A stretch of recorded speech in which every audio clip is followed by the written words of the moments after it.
elimination race, the cutoff race to determine the round of 8. This guy on screen, Kyle Larson, I mentioned earlier that coming into this race, he'd led more than 1,500 laps this year. 1,552 to be precise. That is 634 more laps than the next closest competitor. And that was before the drop of the green today. He's led 60 laps. Nobody has led that much here at the Roval. And now there's just 1 lap to go. 2.25 miles before he's got another career victory. Christopher Bell isn't close, but he's close enough that the 5 has to be very careful with this 99. You don't want to make a mistake at this point. You see maybe 25, 30 car lengths back. I mean, it's a big, big gap. But in a track like this, we have seen some big mistakes. I don't expect that out of the 5, but he has to figure out what he wants to do with this 99. And for Daniel Suarez, his playoffs run ends here in just a lap time. The 99, the sole rep for Trackhouse as he waves Larson by on the inside.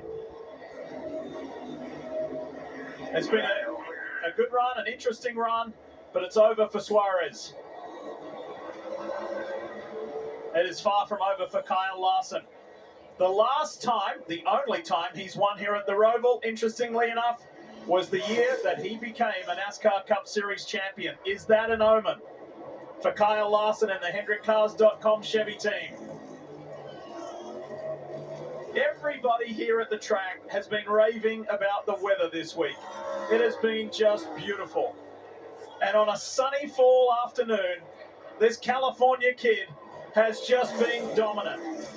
He made up 4 positions on the opening couple of laps, and that was an omen.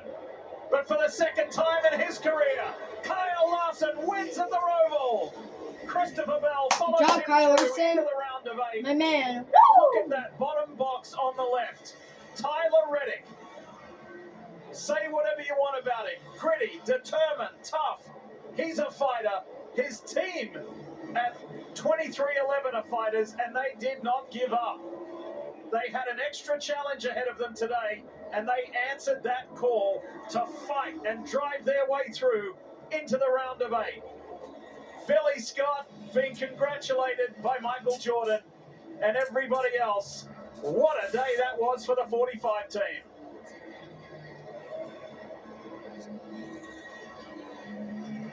That's why you don't leave any points on the table. Every one of them matters, so. And Denny Hamlin is through. His crazy playoff story continues. Unfortunately, the 2-time series champion does not have an opportunity to be a 3-time champ this year. Paul Wolfe, Joey Logano, their playoffs run ends right now. They put up a great fight. They did everything they could. Yeah, you take this team, Joey Logano, they're champions, and that is heartbreaking not to make the next round.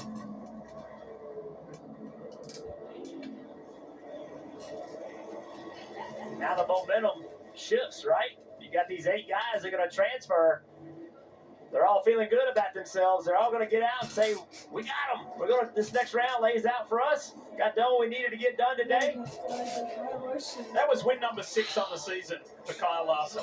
Twice as many as the next best. And I know this isn't the Charlotte Oval, but let's not forget, this is the site. He ran the Indy 500. He didn't make it back here because of the weather. He was unable to compete in the 600. Probably cost him the regular season championship when you look at the points. So deep down, you have to wonder if this isn't Larson kind of thanking his guys for believing in him when he had to miss that race. Comes here on the Roval and wins in dominant fashion. Hendrick Motorsports is about 3 blocks behind this racetrack. So this is a hometown win for sure.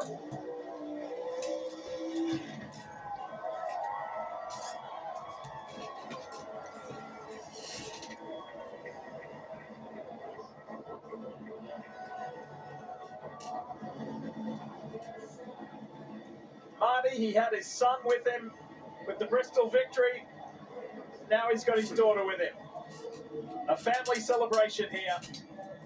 This is fantastic. Audrey's there with him.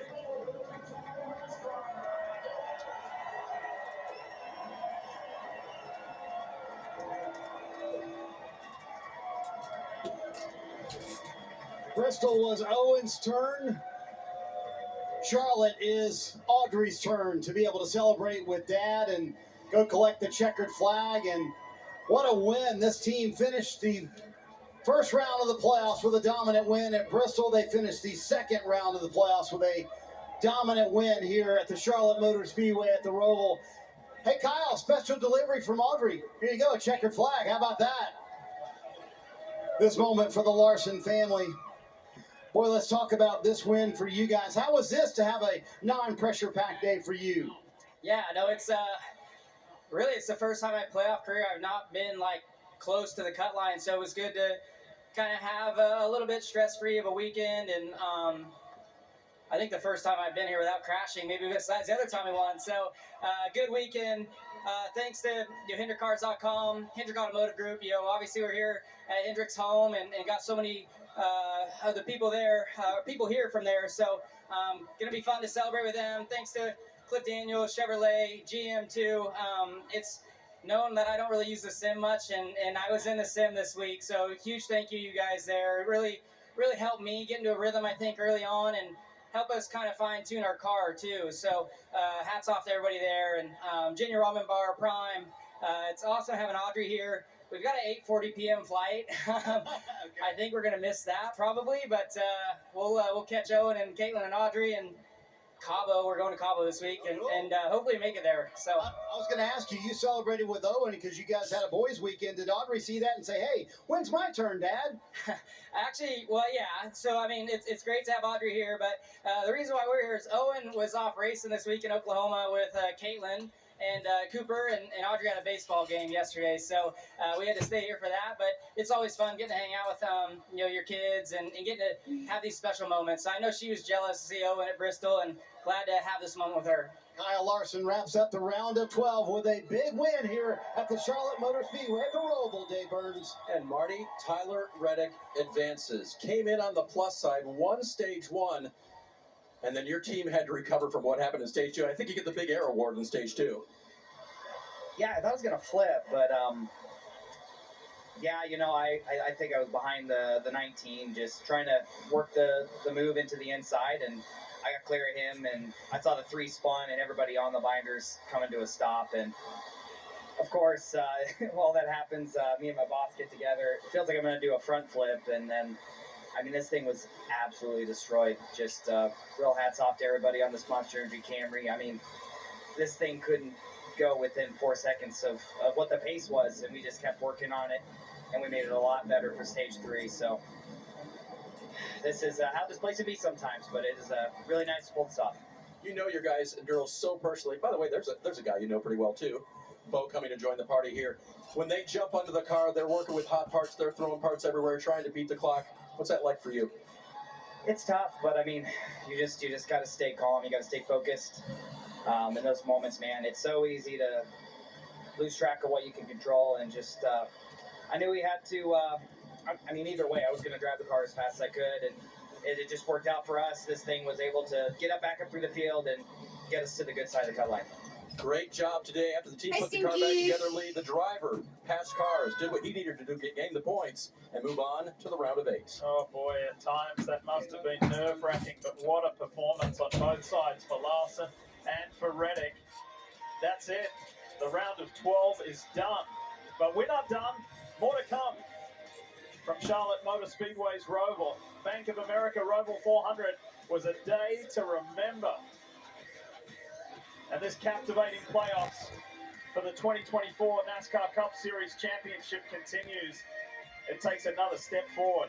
Larson, the man on the day, and a family celebration.